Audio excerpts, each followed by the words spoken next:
Welcome to TTT the dugout thoughts. கடைசியாக Punjab versus CSK மேட்ச்சில் ஒரு ரிவ்யூ போட்டது. அதுக்கப்புறம் வீடியோவே போடல. ஏன்னா நம்ம ஆளுங்க அந்தளவுக்கு ஆடிட்டுருக்கானுங்க. ஸோ வந்து நம்ம ரொம்ப மனசு உடஞ்சிருந்ததுனால அதை மீறி வீடியோ போடுற மனநிலையில் இல்லை. சரி, இப்போ ஒரு வழியாக ஒரு 2-3 நாள் ரெஸ்ட் எடுத்து, அதுவும் இல்லாமல் நம்ம பங்காளி மும்பை வந்து ஒரு 2 மேட்ச் தோற்றதுனால ஓரளவுக்கு மனசு வந்து இப்போ பேலன்ஸ் ஆகிருக்கு.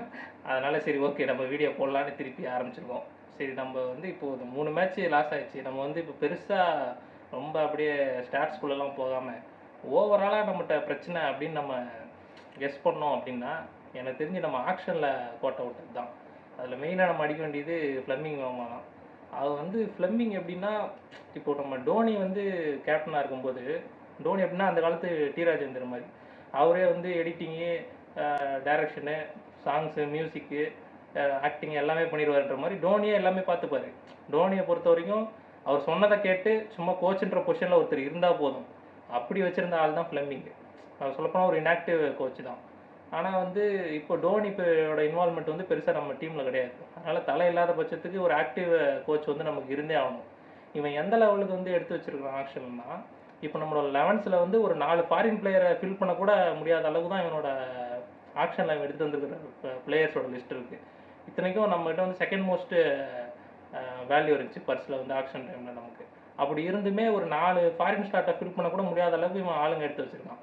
இப்போ இதை வச்சு நம்ம வந்து இப்போது பார்த்தோன்னா போன மேட்ச்சுக்கு முந்தின மேட்ச் நினைக்கிறேன், பஞ்சாப் மேட்ச்சில் 2 ஃபாரினர் வச்சு நம்ம விளாண்டோம். அந்த லட்சணத்தில் எடுத்து வச்சுருக்கிறான். ஸோ வந்து இப்போ பார்த்தீங்கன்னா, இப்போ டோனி வந்து இவன் வெறும் ஒரு பப்பட் மாதிரி தான் வச்சுருந்தார். இப்போ எப்படி நம்ம கௌதம் கம்பீர், இப்போ ஹர்திக் பாண்டியா ஏன் கேப்டன், இப்போ கேப்டன்சி வந்து நம்ம தகுதி யாருக்கு அதிகமாக இருக்குது அப்படின்னு பார்த்தா பாண்டியாவுக்கு தான் இருக்குது. எக்ஸ்பீரியன்ஸ்லேருந்து எல்லாமே பார்த்தோன்னா இன்டர்நேஷ்னல் எக்ஸ்பீரியன்ஸும் பாண்டியாவுக்கு தான் ஜாஸ்தி, ஸ்கையை விட. ஆனால் வந்து ஏன் வந்து நமக்கு கில்லை விட ஸ்கையை விட, ஆனால் ஏன் வந்து பாண்டியா கொடுக்கலன்னா, பாண்டியா வந்து சுயமாக சிந்திப்பான், சொந்தமாக முடிவு எடுப்பான். இப்போ கௌதம் கம்பீர் பொறுத்த வரைக்கும் அவன் சொல்கிறத கேட்டு பப்பட் மாதிரி இருக்கிற ஒரு கேப்டன் இருந்தால் போதும். அதனால தான் ஸ்கையும் கில்லையும் சூஸ் பண்ணியிருக்காங்க. அதிகாரிகள் பேச்சு கேட்டு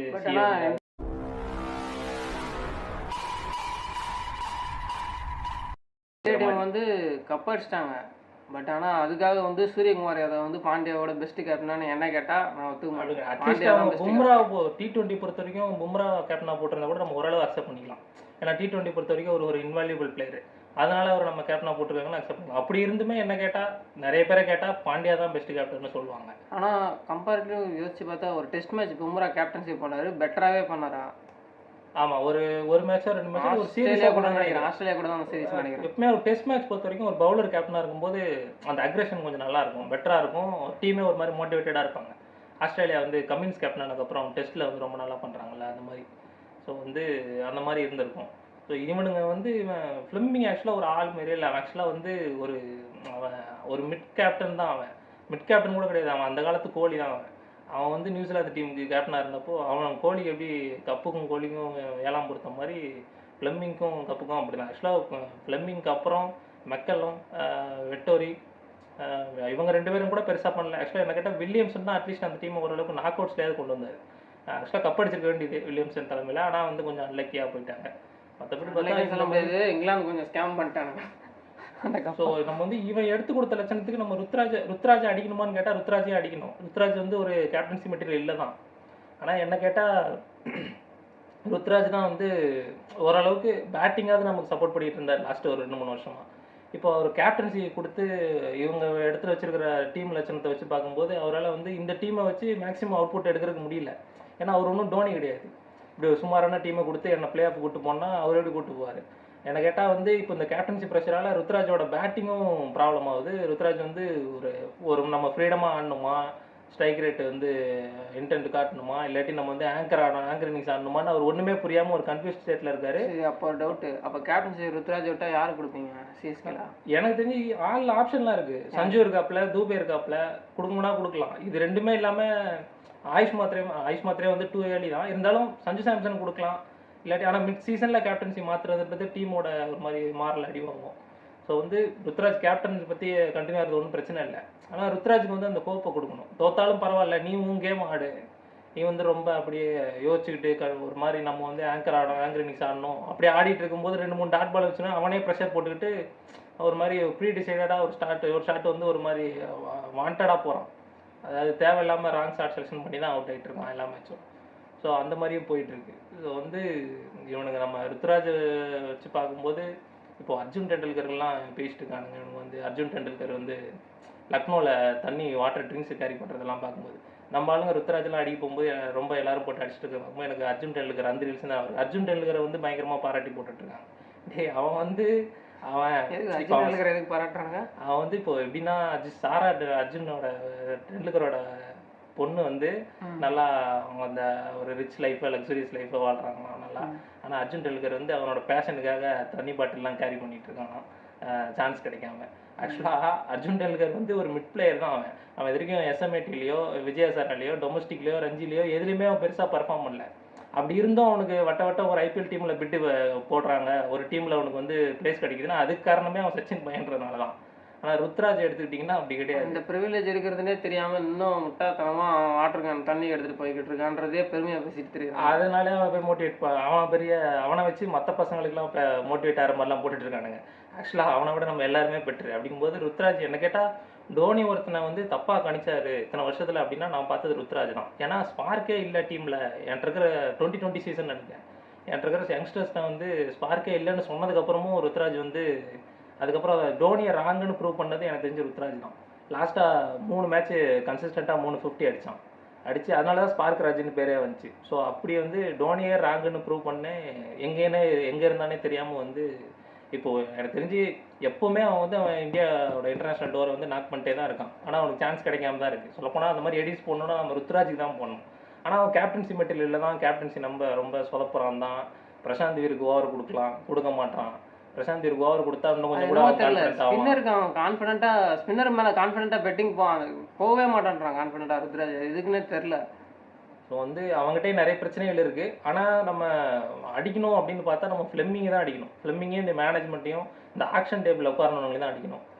ஸோ வந்து இப்போதைக்கு நமக்கு ஒன்று புரியுது, டோனி இல்லாமல் இருக்கிற சிஎஸ்கே வந்து அது ஒரு ஆர்சிபி தான். அது மாதிரி கேப்டனாக கோலி இல்லாத ஒரு ஆர்சிபி அவங்களும் சிஎஸ்கே தான்றது நமக்கு இப்போ ரீசெண்டாக பார்க்கும்போது இந்த லாஸ்ட் ஒரு 2 சீசனில் நமக்கு புரிய வர்றது இதுதான்.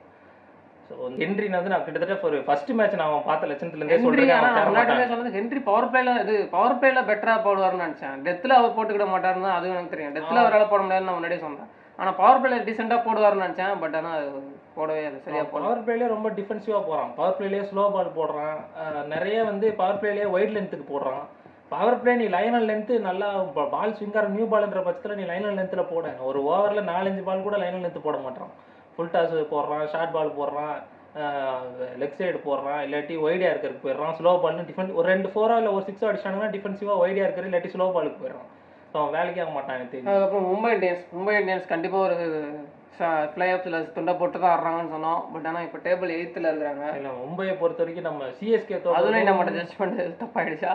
இல்லை அவங்க 2 மேட்ச் அவங்க தோற்றதை வச்சு நம்ம வந்து மும்பை நம்ம சந்தோஷப்பட்டுக்கலாமே தவிர மும்பை தோக்குறதும் சென்னை தோக்குறதும் ஒன்றும் கிடையாது. மும்பை எப்பவுமே சீசனோட ஃபர்ஸ்ட் ஹாஃபில் வந்து ஒரு மாதிரி மந்தமாக தான் ஆரம்பிப்பானுங்க. ஆனால் அவனுங்க டீமில் உட்கட்சி பூசெல்லாம் இருந்துச்சு போன வருஷம் சீசனில். இந்த வருஷம் நினைக்கிறேன் அவன் இல்லை எல்லாம் சால்வ்டு மாதிரி தெரிஞ்சுது. இந்த வேர்ல்ட் கப் எல்லாம் சேர்ந்து ஜெயிச்சதும் ஒரு மாதிரி நல்லா ஃபேமிலியாக இருக்கிற மாதிரி தான் இருந்தானுங்க. ஆனால் உள்ள ஒரு உட்கட்சி பூசல் இருக்கு தான் செய்யுதுன்னு நினைக்கிறேன். அதனால தான் அந்த டீம் எங்கேயோ சறுக்குது. அந்த டீம்கிட்ட இருக்கிற ஒரே ஒரு நெகட்டிவ்னா பவுலிங் ஸ்குவாட், பவுலிங் மட்டும்தான். அதுலேயும் பும்ரா இருக்கிறனால அவங்க ஓரளவுக்கு மேனேஜ் பண்ணிட்டு இருந்தாங்க. ஸோ அவங்க வந்து இந்த 2 மேட்ச் தோற்றதெல்லாம் நம்ம வச்சு அவங்க பிளே ஆஃப் போக மாட்டாங்கன்னு சொல்ல முடியாது. எனக்கு தெரிஞ்சு ஒரு ஆன் த ட்ராக்ல 5 மேட்சை ஜெயிக்கக்கூடிய எபிலிட்டி வந்து மும்பைக்கு உண்டு. ஆனால் நம்ம சென்னையை பொறுத்த வரைக்கும் அவனுங்க ஆன் த ட்ராக்ல 3 மேட்ச் ஜெயிக்கிறதுக்கு இந்த டீம் இந்த ஸ்குவாடால முடியுமான்னு கேட்டால் தோக்கிறது வந்து சிஎஸ்கே டீம் வந்து மேட்ச் தோக்கிறதுலாம் விஷயமே இல்லை. மேட்ச் ஒரு டீம் தோக்குது, ஆனால் எப்படி தோக்குதுன்றது தான் விஷயம். முன்னாடி இருந்த சிஎஸ்கே மேட்ச் தோக்கும், ஆனால் இந்த மாதிரி தோக்காது. பயங்கர ஹை ப்ரெஷராக இருக்கும் கேம் ஃபுல்லாக. அந்த மாதிரி தான் தோக்கும். அட்லீஸ்ட் இப்போ எப்படின்னா ஆப்போசிட் டீம் வந்து ஃபர்ஸ்ட் பாலில் ஸ்டார்ட் பண்ணதுலேருந்து நம்ம டீம் மேலே ஒரு இதுவே இல்லை. ஏதோ ஒரு சின்ன பசங்க கூட 250 டார்கெட்டு 220 டார்கெட்டை நீங்கள் அந்த டார்கெட்டை கூட பஞ்சாப் தான் ஆனாங்க. பஞ்சாப் சேஸ் பண்ணும்போது அவனுங்கிட்ட ஒரு ப்ரெஷர் சுத்தமாக இல்லவே இல்லை. அந்த பிரியன் ஷாரியா தான் போன வருஷம் நம்ம கூட சம்பவம் பண்ணான். 43 பாலுக்கு இன்னும் செஞ்சுரி போட்டான். அதே பையன் இந்த தடவை அடிக்கிறான். எந்த 3 மேட்ச்லயுமே சரி அப்போ அவனுக்கு ஒரு பிளான் இல்ல. ஆப்போசிட் டீம் தோனியா இருந்தா அப்படி பார்த்துட்டே இருக்க மாட்டாரு. ஒருத்தன் ஓவரா அடிச்சிட்டு இருக்கான் அப்படின்னா அவங்க ஏதாவது ஃபீல்ட் செட் மாத்துவாரு, ஏதாவது பவுலரை மாத்துவாரு, பவுலர்கிட்ட போய் பேசுவாரு. இவன் ருத்ராஜ் மண்ணு மாதிரி நிக்கிறான். இவனே முதல்ல ரொம்ப மேட்ச் ஆல்மோஸ்ட் மேட்ச் தோத்த மாதிரி தான் ஆரம்பிக்கிறாங்க. செகண்ட் ஹாஃப்லயே வந்து இவரு அஸ்வின் சொன்ன மாதிரி என்ன மாதிரி டீம் தெரியுமா பிடாக், என்ன மாதிரி டீம் தெரியுமா பிடாக்னா அது சொல்றது கரெக்டு தான். ஆனால் அஸ்வின் மாதிரி ஆள்லாம் வந்து திருப்பி நான் சென்னையில் ஆரம்பித்தேன், சென்னையில் தான் முடிக்கணுன்றதுக்காக 9 கோடி ரூபா கொடுத்த ஒரு ஆக்ஷனில் எடுத்து ஆட வச்சா அந்த டீம் வந்து அப்படி தான் இருக்கும். இந்த லாயல்ட்டி இதெல்லாம் பார்த்துக்கிட்டு மற்ற டீம் மாதிரி அப்டேட் ஆகி கரண்ட்டில் இருக்கிற ஃபார்மில் இருக்கிற பிளேயர்ஸ் எடுத்து போட்டு இந்த கண்ட்ரி சென்டிமெண்ட் நியூசிலாந்து கோட்டா, இந்த மாதிரி நூல் கோட்டா, இந்த கோட்டாக்கள்லாம் இல்லாமல் கோட்டாலாம் எடுத்துனா கூட சேக்கப் டப்பி எடுக்க வேண்டியதான்டா. அப்படி பார்த்தா கூட சரி. இப்போ என்னன்னா இந்த ஹென்ரிக்கு பதிலாக அந்த ஜாக் ஃபோக்ஸ்ன்ற பையன் அவன் எப்படி தான் போடுறான்னு அவனுக்கு ஒரு 2 சான்ஸ் கொடுக்கலாம். அதாவது பார்க்கலாம். அதாவது இந்த இவனுங்க துரந்தர் உள்ள டீமுக்குள்ளே இருக்கிற ஸ்பை மாதிரி டெல்லியில் ராணா இருக்காப்புல, நம்ம எம்ஐல ஸ்கை, அப்புறம் நம்ம எஸ்ஆர்எஸ்ல பார்த்தோம்னா உன்னட் கட்டும் ஹர்ஷல் பட்டேல் இருக்காங்க, கேகேஆர்ல கேமரன் கிரீன் 28 கோடி ரூபா கொடுத்து வாங்கின கிரீன் இருக்கு. இந்த மாதிரி எல்லா டீம்லயும் ஒருத்தர் 2 பேர் இருக்காங்க. கிரீன் வந்து ஓரளவு டச்ல தான் ஆடிட்டு இருந்தான், ஆடுறது இல்லையா, ஓரளவுக்கு ஃபார்ம்ல தான் இருந்த மாதிரி இருந்துச்சு. அதை நம்பி தான் அவ்வளோ கோடி ரூபா கொடுத்து எடுத்தானுங்க. ஆனால் அங்கே வந்ததுக்கு அப்புறம் 3 மேட்ச் 3மே லாஸ்ட் கேகேஆர். ஒரு மேட்ச்ல கூட அவன் பர்ஃபார்ம் பண்ணல. ஓவரும் கொடுக்குறாங்க, விக்கெட்டும் எடுக்க மாட்டான், பேட்டிங்லேயும் ஒரு 20-30 கூட அடிக்க மாட்டான். ஸோ இப்படி எல்லா டீம்லையும் ஒருத்தர் 2 பேர் தான் இருக்கான். நம்ம சென்னைன்னு பார்த்தா ஹோல் ஸ்காடுமே நமக்கு வந்து துரந்தரா இருக்கானுங்க. இதில் சொல்ல போனால் நமக்கு ஸ்பையா இல்லாமல் டீமுக்காக ஒழுங்கா ஜெனினா விளையாடுறதுன்னு பார்த்தா சர்ஃப்ராஸ் கானும் கலீல் அகமது தான். ஆயுஷ் மாத்திரம் ட்ரை பண்ணுறான். ஆயுஷ் மாத்திரே ஒரு மேட்ச் கிளிக் ஆச்சு. இருந்தாலும் ஆயுஷ்மா ஆனால் அடிக்கிறான், அடிக்கல, சின்ன பையன் இன்டென்டோட ட்ரை பண்ணுறான். இதில் நம்ம நோட் பண்ண வேண்டிய விஷயம் என்னன்னு பார்த்தா சர்ஃப்ராஸும் கலீலும் அந்த இவங்க 2 பேர் இல்லாமல் மித்தவங்க எல்லாமே நான் முஸ்லீம்ஸ்.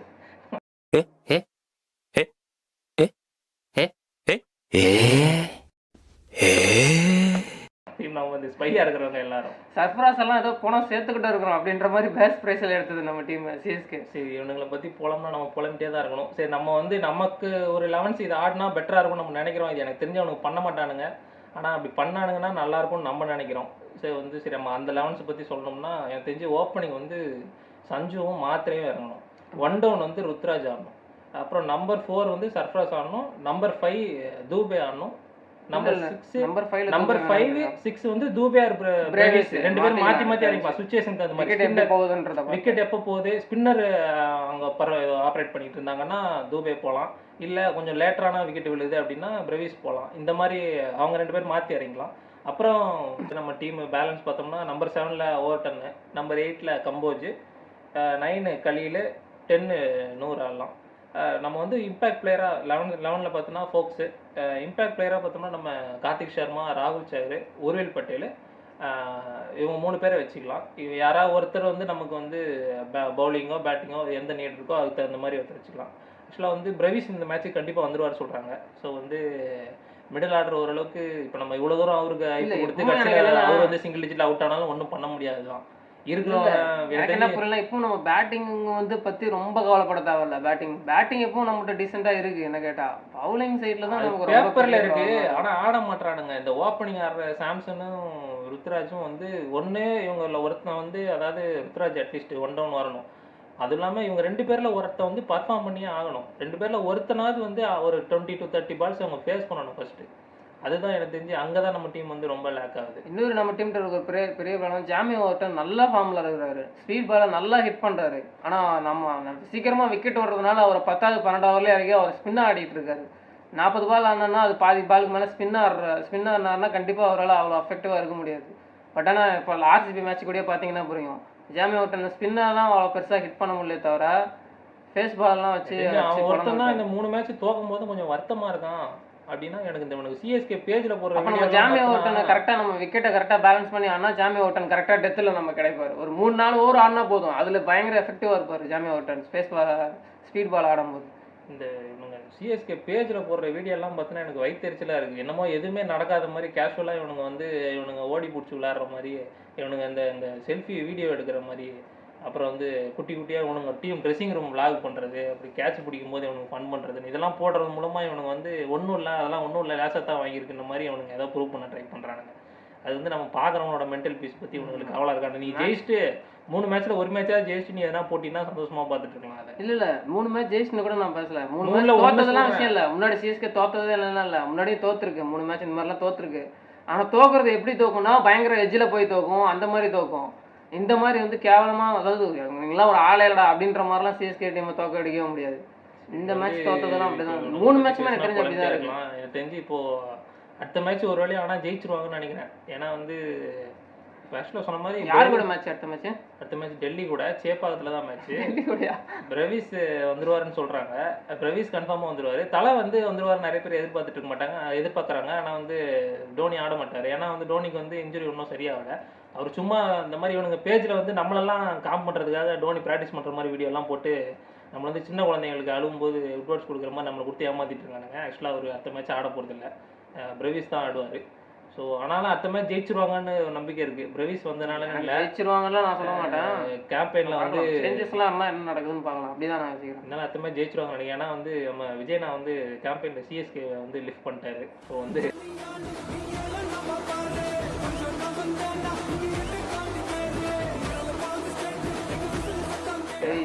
அதனால வந்து விஜய் அவரே லிஃப்ட் பண்ண முடியாம இருக்கிறாரு. என்னதான் வந்து நம்மள அவர் வந்து தேர்தல் விட்டு அடி வாங்க வச்சாலும் அடுத்த ஒரு 2-3 நாள்ல மாமல்லபுரத்துல வந்து நெஞ்சில் குடியிருக்கும்னு சொன்னதும் நம்ம இப்பெல்லாம் சொல்லுங்கடான்னு போய் நிக்கிறோமோ, அது மாதிரி இவனுக்கு எத்தனை மேட்ச் தோத்து நம்மளை வந்து அசிங்கப்படுத்தினாலும் அடுத்த மேட்ச் நம்ம மேட்ச் டே அன்னைக்கு வழக்கம் போல எல்லோ ஜெர்சி ஆடுறானுங்கன்னா நம்ம போய் உட்காரதான் போறோம் மேட்ச் பார்க்கறதுக்கு. ஸோ வந்து பார்ப்போம். ஒன்று வந்து ஏதோ ஒன்று ஜெயிச்சாலும் விஜய்னாவை உறிஞ்செடுக்க போகிறாங்க, தோத்தாலும் விஜய்னாவை உறிஞ்செடுக்க போகிறாங்க. ஜெயிச்சா ஃபேன்ஸ் உறிஞ்செடுப்பானுங்க, தோத்தா ஏட்ரஸ் உறிஞ்செடுப்பானுங்க. ஸோ பார்ப்போம் என்ன ஆகுது மேட்ச்சு. நம்ம டிசி கூட வரப்போ சாட்டர்டே அன்னைக்கு சேப்பாக்கில் தான் ஆடுறாங்க. ஸோ அட்லீஸ்ட் வந்து டோனி டகோட்டில் இருந்து கொஞ்சம் இன்புட்ஸ் கொடுத்தாருன்னா நல்லாயிருக்கும். ஏன்னா வந்து டோனி பிளேயிங் லெவலில் இருக்காரோ இல்லையோ, அவர் அட்லீஸ்ட் இந்த பவுலிங் சேஞ்சஸில் ஃபீல்டிங் செட்ஸில் கொஞ்சம் நமக்கு ஹெல்ப் பண்ணாருன்னா அதே ஓரளவுக்கு சேஞ்சஸ் கொண்டு வரணும்னு நினைக்கிறேன் டீமில். ஸோ பார்ப்போம் மேட்ச் என்ன ஆகுதுன்னு. தோனி வந்து பயங்கர பிரைனி தான், பட் ஆனால் அந்த டீம்க்கு அந்த வேல்யூ அந்த நீ ஃப்ளெமிங்கை நான் ஆரம்பத்தில் திட்டினேன். சாம்சன் வந்து பயங்கர கான்ஃபிடென்ட்டாக இருக்கான்னு நம்பி தான் நினச்சேன். சொல்கிறது கிடையாது. இந்த ஃப்ளெமிங் வந்து இப்போ நான் எதை வச்சு சொல்கிறேன்னா, டோனியை கழிச்சுட்டு அந்த ஃப்ளெமிங் ஒரு ஆளே கிடையாது. ஏன்னா இவன் வந்து இது இல்லாமல் சிஎஸ்கே இல்லாமல் இவன் வந்து எஸ்ஏ லீகில் ஜேஎஸ்கே வந்து கோச் பண்ணுறான். அங்கே வந்து 6 டீம் தான் ஆடுது. 6 டீம்ல இவனால் வந்து ரெகுலராக பிளே ஆஃப்ஸ் போட்ட முடியல. கப் அடிக்கிறதுலாம் அடுத்த விஷயம். 6 டீம் இருக்கிற உனக்கு ஒரு டோர்னமெண்ட்லேயே உன்னால் ரெகுலராக பிளே ஆஃப்ஸ் போட்டு போக முடியல. இது இல்லாமல் இவர் வந்து தனியாக சில பல டீம்ஸுக்கு நியூசிலாந்தில் நினைக்கிறேன் அங்கே நடக்கிற T20 டோர்னமெண்ட்ஸ்லாம் இவர் வந்து கோச்சாக இருக்காப்புல. இவன் எங்கேயுமே வந்து கப்பே அடிச்சதில்லை. இவன் நான் இதை வச்சு தான் சொல்கிறேன். சிஎஸ்கேக்கு சொந்தமாக இருக்கிறது 7 கப்பு. அந்த 7 கப்புமே டோனி தான் கேப்டனு. ஸோ வந்து டோனியோட ப்ரெசன்ஸ் இல்லாமல் சிஎஸ்கேவால், அதுதான் நான் சொன்னேன், டோனியை வந்து சிஎஸ்கேலேருந்து எடுத்துட்டா சிஎஸ்கேவே ஒரு ஆர்சிபி மாதிரி தான் இருக்குது. அதனால் வந்து ஏதாவது ஒரு வகையில் அட்லீஸ்ட் பிளேயிங் லெவலில் எனக்கு தெரிஞ்சு அவர் பேட்டிங்கே ஆட முடியல. 7 பால் 10 பால் ஆடினா கூட பரவாயில்ல. அவர் கீப்பிங்கில் நொண்டி நின்ட்டாவது ஃபீல்ட் செட்டும் பவுலிங் ரொட்டேஷனும் பார்த்துட்டாருன்னா நல்லாயிருக்குன்ற லெவலுக்கு கடைசியில் எத்தனை வயசு ஆகியும் அவர்கிட்ட போய் நிற்கிற நிலைமையில தான் அந்த டீம் இருக்குது. சரி பார்ப்போம், அதை நம்ம புலம்பிட்டே இருக்கலாம். சரி அடுத்த மேட்ச் என்ன ஆகுதுன்னு பார்ப்போம். அட்லீஸ்ட் ஜெயிச்சு நம்மளை திருப்பி ஓரளவுக்கு அந்த வீடியோவாக சிரிச்சுட்டு போடுற மாதிரி இருக்கிறாங்களா, இல்லை அதுலேயும் தொங்கிட்டு ஒப்பறை வைக்கிறது தான் வீடியோ போட வைக்க போகிறானுங்களான்றதை பார்ப்போம். Okay, let's go. Thanks. Okay, நன்றி.